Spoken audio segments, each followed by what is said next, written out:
This is Around the Globe with Dr. G. Hello, everyone. I want to welcome you again to Around the Globe with Dr. G. I am delighted to introduce you to our guest today. It's Reverend Brendan Day.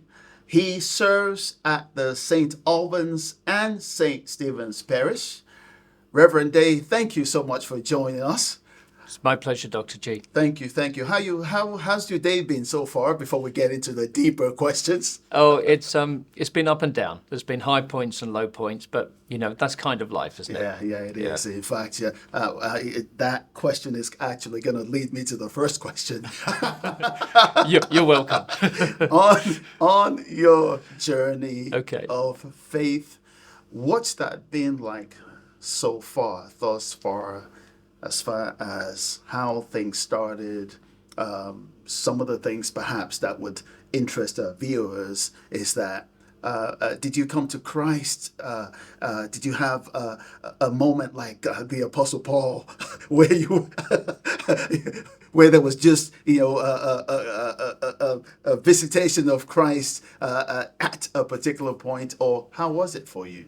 Well, it would have been nice maybe to have been in the same league as Paul, or at least associated with the same sort of event. But no, for me, it was much more of a gradual thing. Brought up in a Catholic family, so regular attendance to church on Sundays, Catholic schools, and First Communion, altar serving at church, confirmation, and so forth. It continued. I suppose where it ignited a little bit more was around the birth of our children and First Communion classes for them. Okay. I started getting involved in the parish here as a catechist, and kind of realising then how little I knew about my faith. So it was good. I started learning alongside the children, and that brought me in towards other things, greater involvement within the parish. Okay. I attended a couple of Catholic Christian charismatic conferences, and I think there the low-level gas burner was turned up a good few notches, and I came to appreciate more of what Jesus had done for me, and I felt compelled, from then on really to think about giving more of myself back to him. Wow. Can you speak a bit more about the Catholic charismatic? Because for some people, there's actually a distinction for some between, they say there are certain churches, Pentecostal and charismatic, and there are other churches that they think are just Catholic churches. So could you speak more about certainly. that, please? So the charismatic groups that I've attended, the conferences and things, are charismatic, much more lively in terms of praise and worship, and they tend to be very much driven by a life in the Spirit.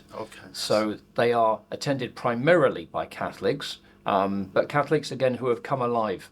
They've had a Pentecost moment somewhere along the way, and are just more out there in their praise and worship. The music is more lively. Now, there's absolutely nothing wrong with a high mass in a Catholic church. That's right. With the bells and the whistles and all the things that go with it. And I kind of liken the Catholic Church as maybe as going into an ice cream shop. There's lots of different flavors. I like that. Some will like, one person might like one flavor more than another, but they're all good. So it's not as some other people from outside of the Catholic denomination might think that it's just all monolithic. It's just one big Catholic group and everybody kind of does the same thing. No, I mean, even within the parish, there are different masses across the weekend. Each one has a slightly different flavour.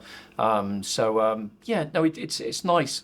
And then depending maybe on where you are in the week, I might depend to, attend one service over another because of X, Y, or Z reason, It's all good. Well, that's really good to know.